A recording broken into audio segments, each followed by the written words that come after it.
The following once refers to time. The year, month, and day are not written, but once is written. Once has a taste. If you can step into the moment, let me tell you, the past, the present, and the future are all fully understood. Our ordinary people often say, supernatural powers are vast, knowing the past and the future. Why do they know the past, the future?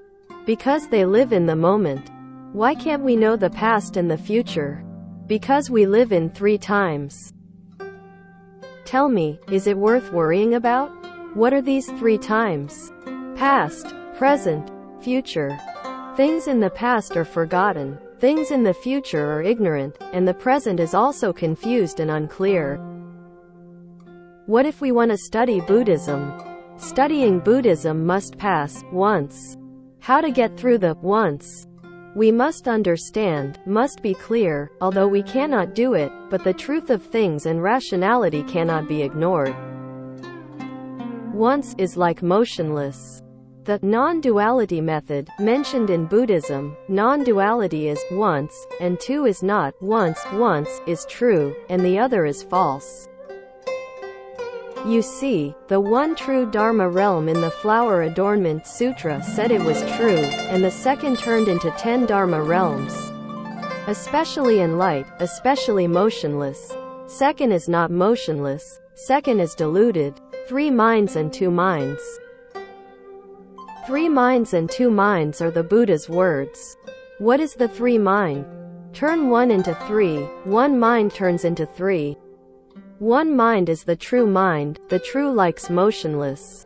What is the 3 mind? Mind, consciousness, subconscious. Alaya is the heart, mana is the mind, and the first 6 are called consciousness. It was originally 1 mind. But now it has become 8 consciousnesses, which are also called 3 minds. 2 minds have the greatest effect. Of the 8 minds in the 8 senses, the 2 minds have the greatest effect. 2 meanings. The root of mind is mana. Mana is attachment, a firm attachment. The 6th is consciousness, which is distinction. Now when we have thoughts, distinction, and attachments, it is these things that are causing trouble. This is delusional. How can it be restored to 1? If you look at Zen Buddhism clearly sees the nature, then you can see 1. There is often a saying in the sect, if you know one thing, everything is done. The day you enter the realm of oneness, you will have nothing. The things of the 6 realms will be gone, and the things of the 10 Dharma realms will be gone. As long as you can prove the once, you have entered the one true Dharma realm. And in the one true Dharma realm, let me tell you that time is just 1 moment. Our present time is also a moment.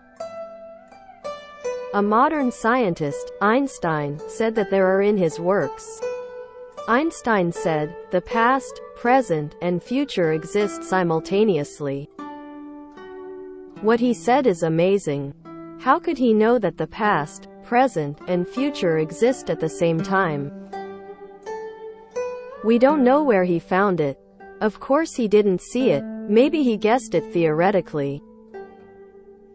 The most basic theory of science is based on arithmetic, so it is said that arithmetic is the mother of science.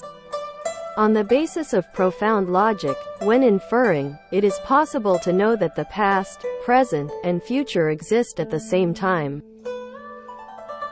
In the East and the West, in any country or region, there are some prophecies to speculate on the future. How did the prophecy come about? Prophecies are inferences. Most of the words in arithmetic are guessed, so they are not necessarily accurate.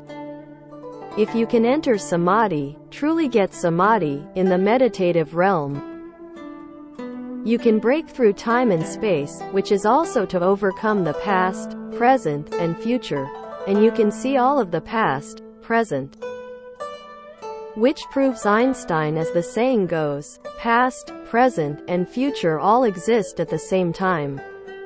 You can see things in the future clearly and plainly, and if you say it like that, there will be no mistakes at all. This is the most correct prophecy. For a moment, the meaning was very, very deep.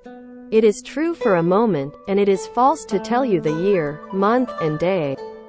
It is the delusion, distinction, and attachment of all sentient beings. The Buddha Dharma tells you the truth. In the classics, although the Buddha speaks according to the two truths. The two truths are that the relative truth is the realm that the Buddha has personally realized, which is the relative truth. It is said according to the knowledge and perception of all living beings, which is called the absolute truth. In one sutra, both meanings are present. Probably in the Hinayana scriptures, there are more absolute truths and less relative truths. In the Mahayana scriptures, there are more relative truths and less absolute truths. The further back, the Buddha speaks the truth completely. Therefore, this word, once, is the true word, relative truth. Using the Buddha's realm, we must not doubt.